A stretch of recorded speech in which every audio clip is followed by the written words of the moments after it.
نحن عرفنا باب الجنة وهو الباب العالي الواسع، هو مرضاة عظيم المنة وهو المعطي وهو المانع.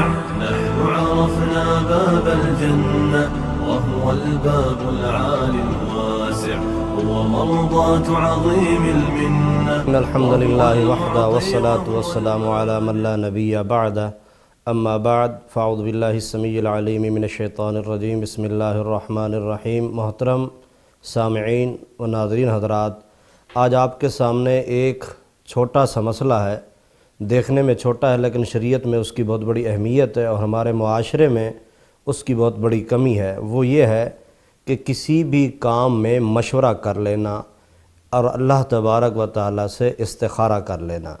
اللہ تبارک و تعالیٰ قرآن مجید میں ارشاد فرماتے ہیں وَشَاوِرْهُمْ فِي الْأَمْرِ فَإِذَا عَزَمْتَ فَتَوَكَّلْ عَلَى اللَّهِ کہ کوئی بھی معاملہ ہو اس میں مشورہ کر لیا کرو اپنے مخلص ساتھیوں سے، دوستوں سے۔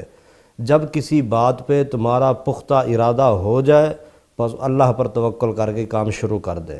صحیح بخاری اور مسلم اور بقیہ کتب میں حدیث موجود ہے، نبی علیہ السلام ارشاد فرماتے ہیں کہ اذا ہم احد، کوئی بھی تم میں سے کسی بھی چیز کا ارادہ کرنے لگے، سفر کا ارادہ، شادی کا ارادہ، کاروبار کا ارادہ، کسی بھی کام کا ارادہ کرنا چاہ رہا ہے، اسے چاہیے وہ استخارہ کرے، اللہ تبارک و تعالیٰ سے مشورہ کرے۔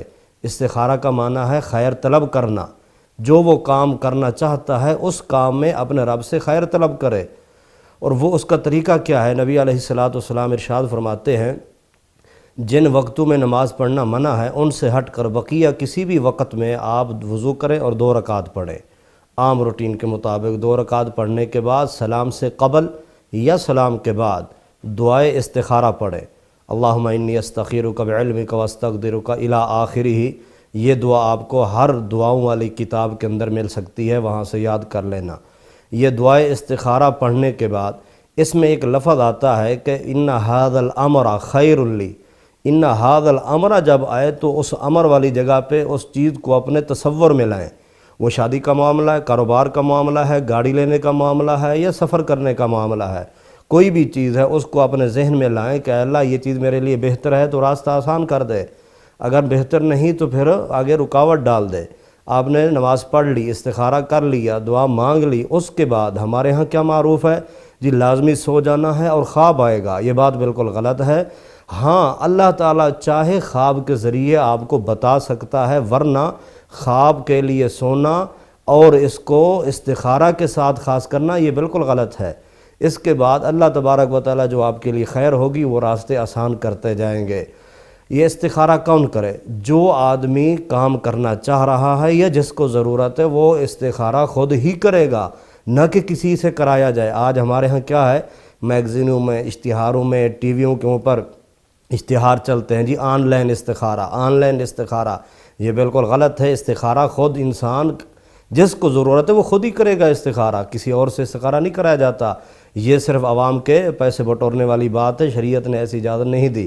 جو چاہتا ہے خود وہی استخارہ کرے۔ اب یہ استخارہ کرنے کے کیا فائدے ہیں؟ انسان کو اپنے رب پہ توکل ہو جاتا ہے، یقین ہو جاتا ہے، جو وہ کام کرتا ہے اطمینان سے وہ کام کرتا ہے۔